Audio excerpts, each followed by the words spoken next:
Bom dia, meus irmãos. Convido a igreja a abrir a Bíblia no segundo livro dos Reis, capítulo 8. Nós vamos ler a partir do versículo 7.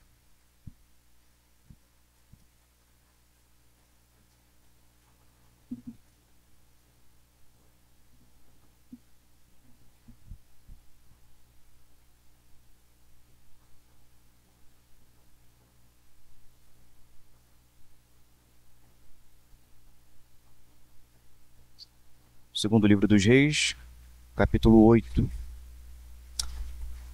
Antes de ler, irmãos, uma introdução, uma breve introdução sobre aquilo que vamos falar. Nós vamos ler hoje um texto um pouco diferente do que se espera. A Bíblia, de uma maneira geral, mas especialmente o primeiro e o segundo livro dos Reis, ela não traz histórias óbvias. Não são aquelas histórias que quando começa, como aqueles filmes previsíveis, que quando começa a gente já sabe mais ou menos como vai ser o meio e já tem muita certeza do fim da história. Com a Bíblia não funciona assim. Nem sempre o rei mau é o rei da nação inimiga, nem sempre onde está o homem de Deus o milagre acontece, nem sempre o injusto ele é prontamente punido.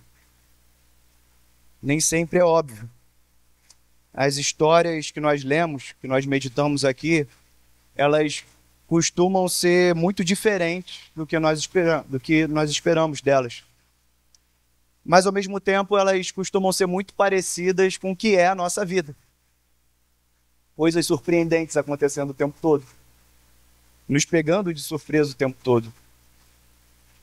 Nessa história de hoje, nesse trecho que nós vamos ler hoje, a gente vai ver um rei que é fraco, a gente vai ver um homem que parece humilde, mas é astuto.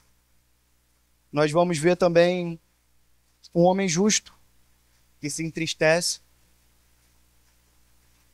mas mesmo quando todas essas coisas parecem desordenadas, aos nossos olhos, cada uma dessas coisas está fora do lugar, ainda assim, Deus segue o mesmo e Deus reina sobre tudo. Ainda assim. Tanto na história que leremos, na história do povo de Deus, quanto na nossa história. Vamos ler, irmãos. A partir do verso 7, hoje nós vamos falar sobre a supremacia de Deus na história. O primeiro ponto que nós vamos tratar é o desespero do rei. Verso 7. Certa ocasião, Eliseu foi a Damasco. Ben-Hadad, rei da Síria, estava doente. Quando disseram ao rei, o homem de Deus está na cidade, ele ordenou a Azael, vai encontrar-se com o homem de Deus e leve-lhe um presente. Consulte o Senhor por meio dele. Pergunte-lhe se vou me recuperar desta doença. Primeiro, esses dois versículos. Bom, o texto inicia com Eliseu indo até Damasco, capital da Síria. Síria, como nós temos lido, como nós temos estudado, é um reino que faz fronteira com Israel naquele momento, mas um reino que sempre se coloca como inimigo de Israel. Há constantes guerras entre os dois povos. E o texto nos surpreende quando nos apresenta o homem de Deus indo à capital do reino inimigo. Esse texto específico, ele não diz qual o motivo de Eliseu ir até Damasco. Mas nós lembramos que ainda há uma palavra de Deus a ser cumprida naquele lugar, em Damasco. Conforme está escrito no primeiro livro dos Reis, no final do primeiro livro dos Reis, no capítulo 19, verso 15. Diz assim, do 15 ao 19. O Senhor disse a Elias, na época, o Senhor disse, volte pelo caminho de onde veio e vá para o deserto de Damasco. Chegando lá, unja Azael como rei da Síria, unja também Jeú, filho de Ninsi, como rei de Israel, e unja Eliseu, filho de Safate, de Abel-Meolá para suceder a você como profeta.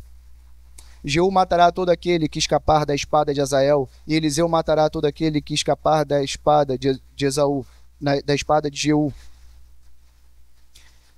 No entanto, fiz dobrar 7.000 em Israel, todos aqueles cujos joelhos não se inclinaram diante de Baal, e todos aqueles cujas bocas não beijaram. Então Elias saiu de lá e encontrou Eliseu, filho de Safate. E ele estava arando 12 parelhas de bois e estava conduzindo a 12ª parelha. Elias o alcançou e lançou sua capa sobre ele.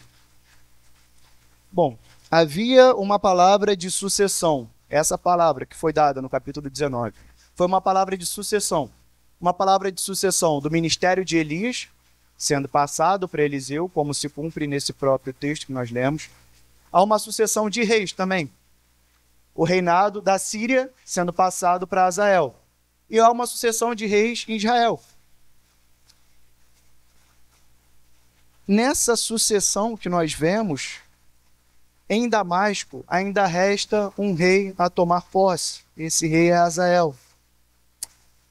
Esse Azael, que seria proclamado rei da Síria, ele não era o sucessor natural ao trono. Ele não era filho do então rei Ben-Hadad. Então, como aconteceria? Azael era aquele que seria conhecido como o filho de ninguém, como apresentam alguns registros da época. O reino sírio deixou muitos registros arqueológicos. E hoje a gente consegue encontrar alguns desses registros. E nesses registros, quando fala sobre o rei Azael, fala exatamente isso. O filho de ninguém. Alguém que não deveria estar ali, mas por algum motivo está. Alguém que quebrou a ordem lógica da sucessão ao trono. Esse homem devia se tornar rei. Bom, essa era uma ordem dada com o objetivo de empregar juízo sobre aqueles que se curvaram aos ídolos, como está claro no capítulo 19 do primeiro livro de Reis. Um juízo triplo, um juízo que viria pelas mãos do rei de Israel, viria pelas mãos do homem de Deus e viria pelas mãos de um rei ímpio. Tudo isso é juízo de Deus, mas sendo executado de formas diferentes, por homens diferentes, homens que criam diferente, homens que inclusive não serviam a Deus de maneira voluntária, mas que Deus fazia com que as suas atitudes servissem o seu propósito. Quando Eliseu chega até essa cidade, a cidade de Damasco, por mais que ele tenha essa missão, não é ele que procura Azael. É Azael quem busca a Eliseu. E ainda por cima, pela ordem de Ben-Hadad. Ben-Hadad estava doente, temendo morrer. Desesperado. Ele busca, talvez, o que era a sua última alternativa. Busca consultar o Deus da nação inimiga, o Deus de Israel.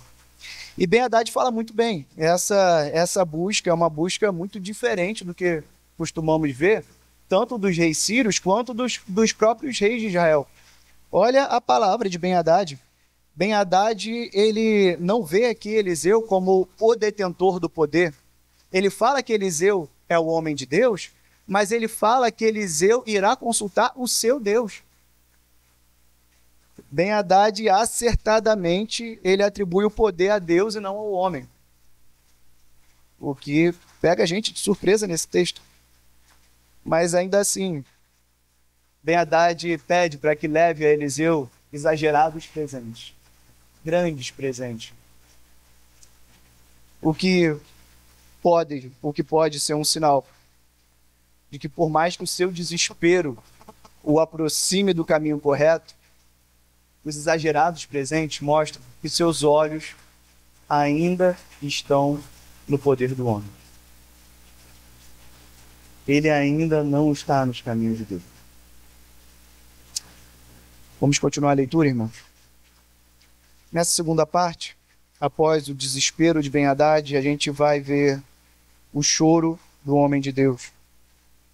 O verso 9 diz assim: Azael foi encontrar-se com Eliseu, levando consigo de tudo que havia de melhor em Damasco, um presente carregado por 40 camelos. Ao chegar diante dele, Azael disse: Teu filho, Ben-Hadad, rei da Síria, enviou-me para perguntar se ele vai recuperar-se da sua doença. Eliseu respondeu: Vai e diga-lhe, com certeza te recuperarás.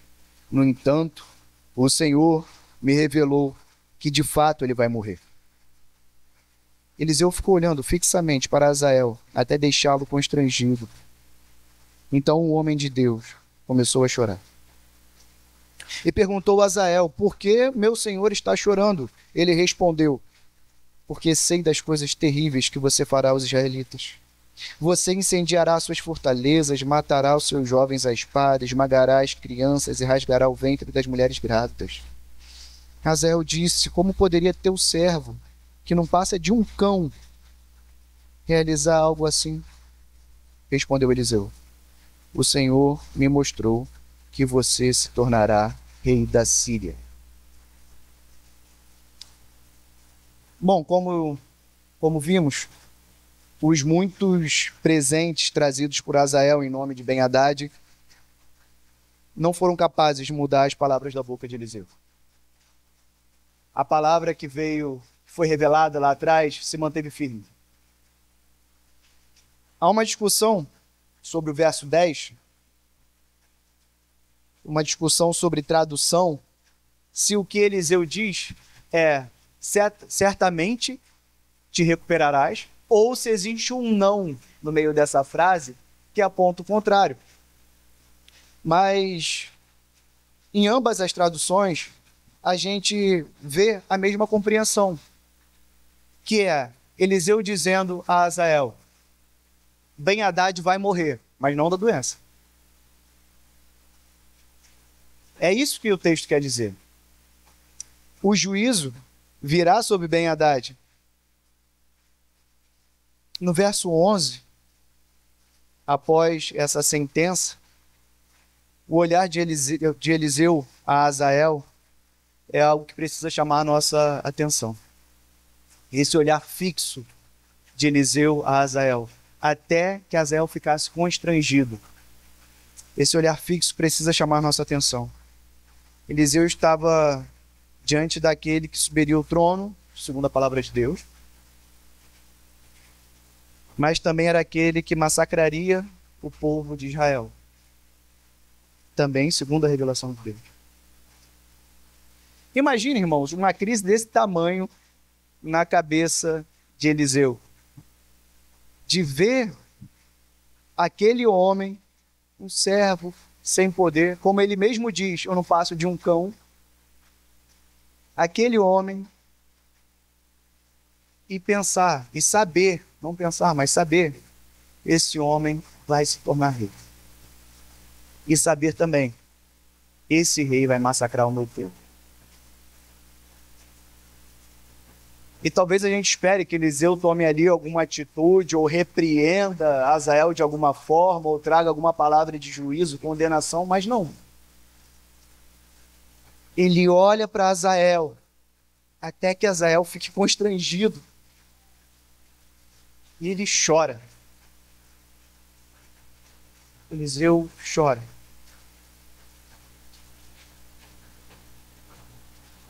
Eliseu encara esse dilema e chora a tragédia que ele vê pela frente. Ele traz a revelação de Deus e é amarga para ele. Como um servo de Deus, como o homem de Deus, ou um homem de Deus, ou uma mulher de Deus, pode encarar essas coisas? Como dizer, o que dizer ao nosso coração quando a tragédia é parte da realidade?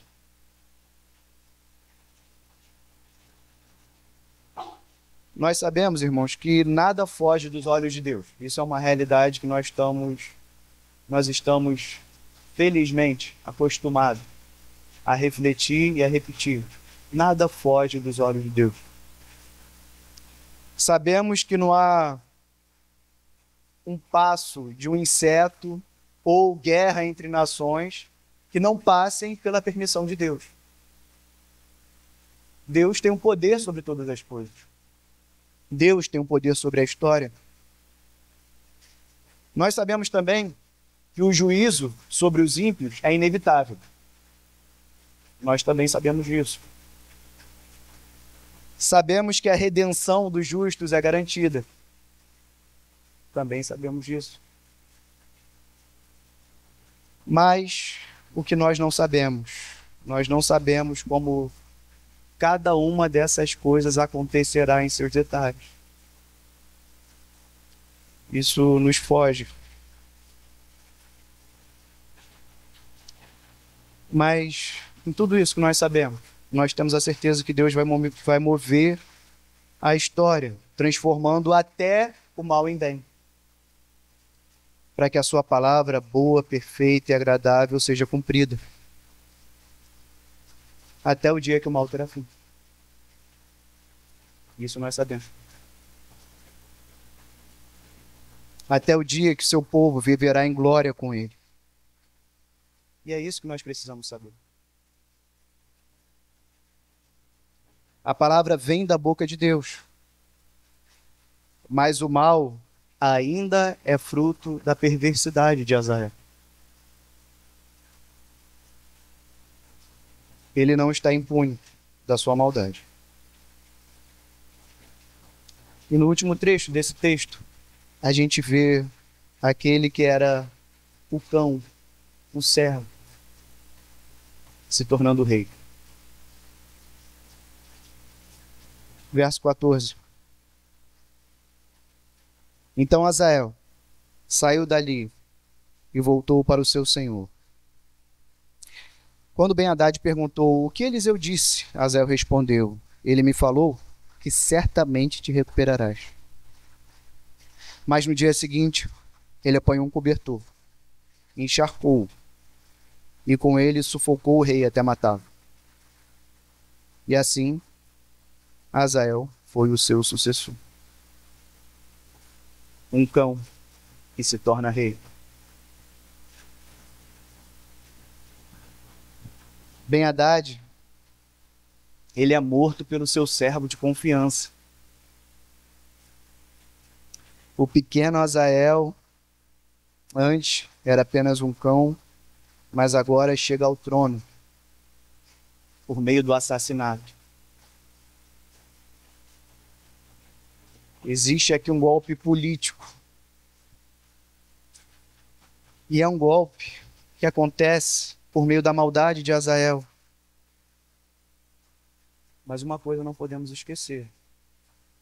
Um golpe político, uma nação inimiga, por meio do assassinato. Tantas coisas terríveis em sequência.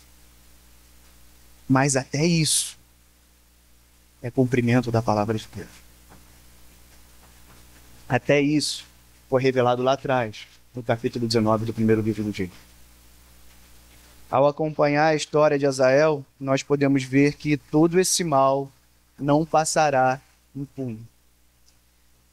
Deus puniu os maus através do reinado de Azael, mas também puniu o próprio Azael pelo mal que ele mesmo cometeu.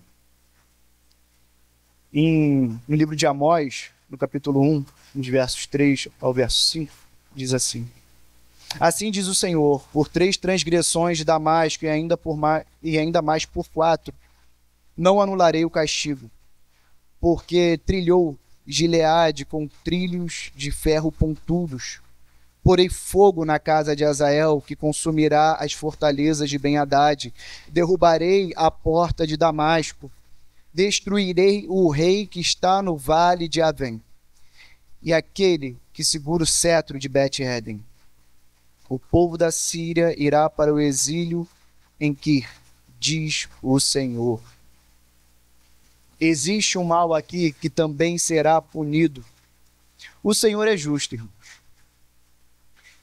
E precisamos reiteradamente falar a nós mesmos e repetir a nós mesmos e ler a palavra para que isso cada vez mais se torne uma realidade para nós, que não há nenhuma maldade que passe impune diante de Deus. Ainda que as tragédias sejam apresentadas, não há maldade que permaneça impune diante de Deus. Deus tem poder sobre todas essas coisas. E Deus nos dá consolo suficiente sobre todas essas coisas.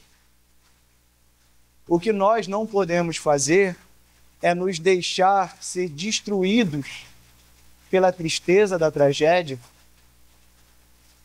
a ponto de duvidarmos da palavra de Deus.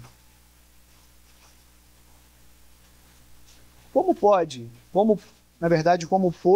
no passado, Eliseu chorar pela tragédia, e por tamanha tragédia, mas ao mesmo tempo não renunciar a esse Deus? Como? Às vezes, a gente, quando está passando por uma situação difícil, complicada, tudo que a gente queria é ver um pouquinho do futuro, para entender o que aquilo significa. Porque não é possível. Não é possível que uma situação dessa não tenha um significado.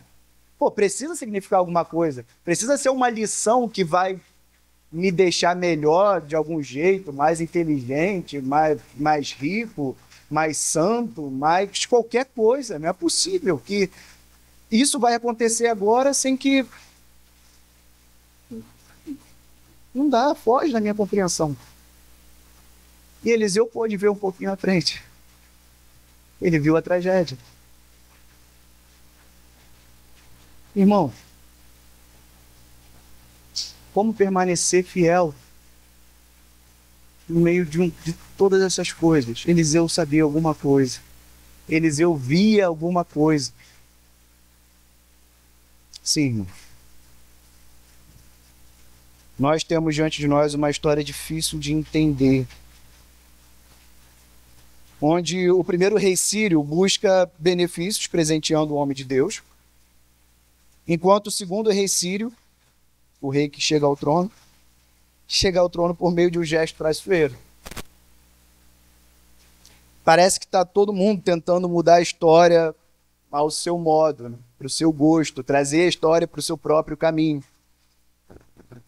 exceto Eliseu. A atitude de Eliseu é o choro. Esse texto e a trajetória de Eliseu demonstram que ele entendia 3 coisas importantíssimas sobre Deus. 3 coisas importantíssimas sobre a história. E eu gostaria que os irmãos refletissem sobre essas 3 coisas. Primeiro, o que move a história não são as circunstâncias. A palavra de Deus não muda. Quando Ele ordena, todas as coisas se movem em obediência à sua palavra. As coisas pequenas, os encontros inesperados, alguma atitude traiçoeira não será capaz de mover a história do seu lugar. As coincidências acontecem. Mas as coincidências, elas acontecem quando todas as coisas que fogem do nosso controle, da nossa compreensão, dizem a Deus, sim, Senhor. Essa é a coincidência. É a história obedecendo ao Senhor da história. Ben-Hadad, frustrado quanto à resposta que esperava. Eliseu não vai até Azael, mas é encontrado por ele. Eliseu não gostaria que Azael se tornasse rei, mas ainda assim ele será. A palavra de Deus se cumpriu. Apesar do rei, do sagaz e do profeta. Apesar da vontade de cada um. a vontade de Deus se cumprir. O segundo ponto, irmãos, é: a história não pode ser vendida. A história não pode ser vendida aos reis e aos seus presentes. Ela não pode ser vendida aos sacerdotes e aos seus rituais, ofertas, preces. E ela não pode ser vendida aos sagazes e aos seus planos.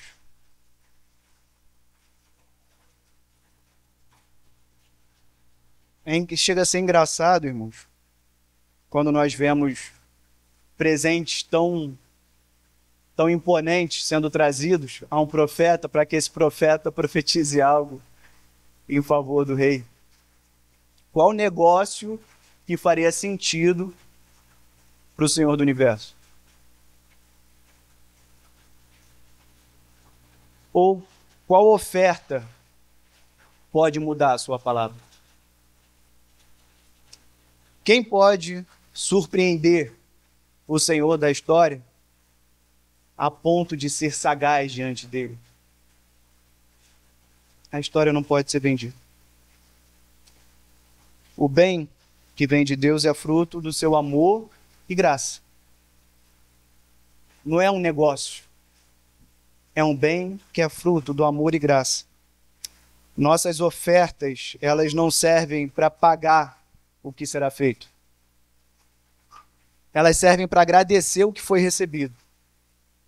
Nossa oferta hoje é louvor. Essa é a nossa oferta. Quando nós cantamos aqui, é louvor pelo que foi recebido. Quando nós entregamos nossos dízimos e nossas ofertas, é louvor pelo que foi recebido. Quando nós fazemos algo que parece um sacrifício, isso é louvor. Quando alguém larga os seus próprios interesses e vai servir num lugar distante, num lugar pobre ou num lugar onde há muito confronto, isso é louvor.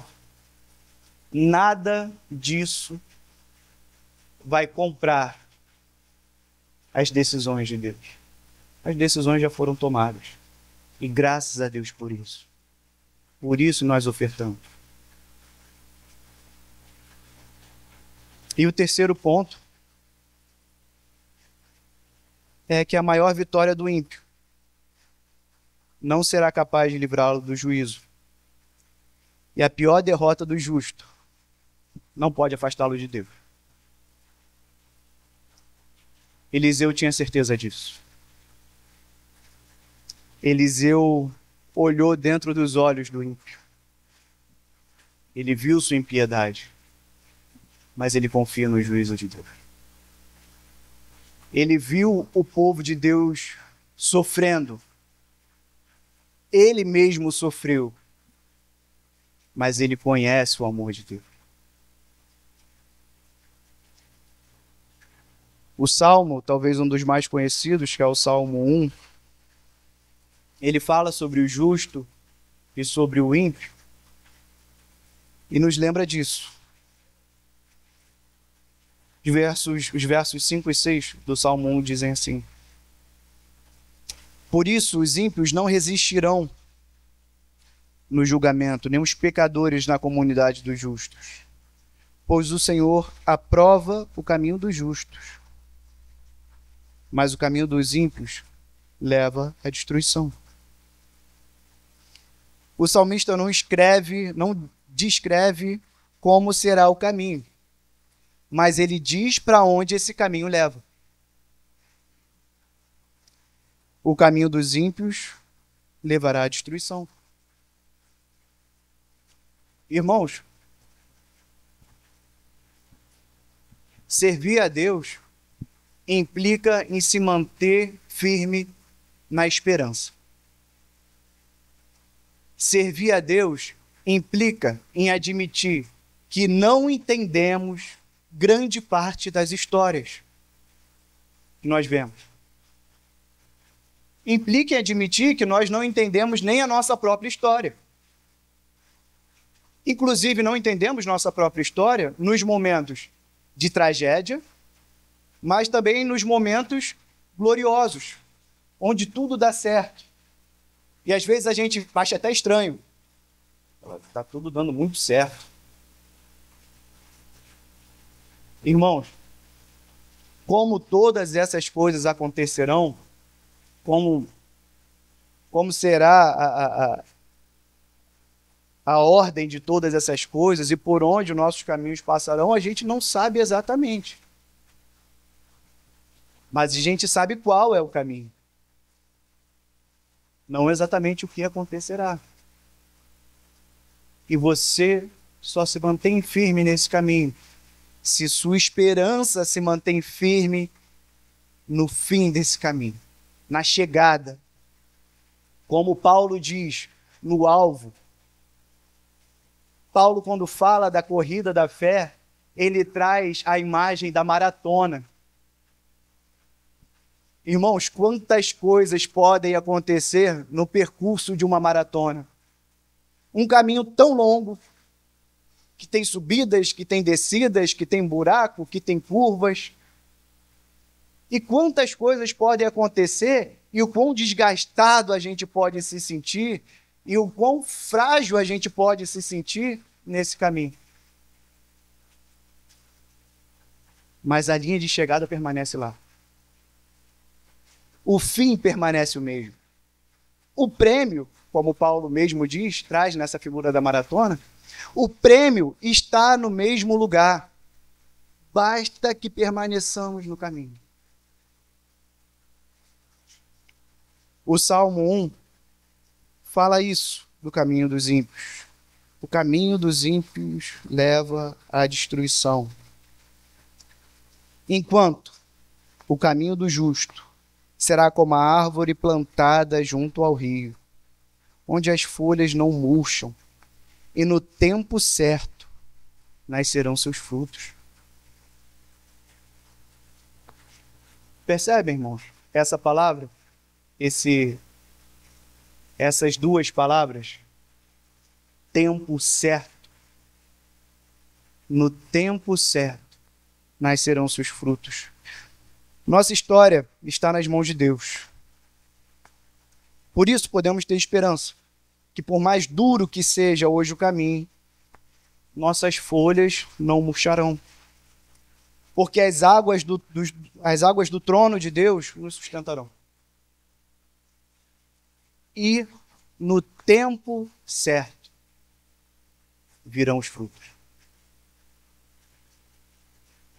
Irmãos, que nós sejamos fiéis, que nós sejamos pacientes, que nós tenhamos a firme esperança no Evangelho. Porque o Senhor deu o seu Filho. E o seu Filho percorreu um difícil caminho. O caminho da cruz, o caminho da zombaria, o caminho de descer do seu trono e se tornar tão pequeno como cada um de nós. Até o caminho de ser assassinado, torturado e assassinado. Mas, irmãos, como o próprio Paulo diz, ele foi o primeiro que fez esse caminho. Para que todos nós, por meio desse caminho que foi aberto, possamos também acessar o alvo, que é estar com Deus na vida. Vamos orar. Santo e amado Deus, Pai, muito obrigado. Obrigado, Deus, porque o Senhor tem mantido tua igreja, Senhor, firme, Pai.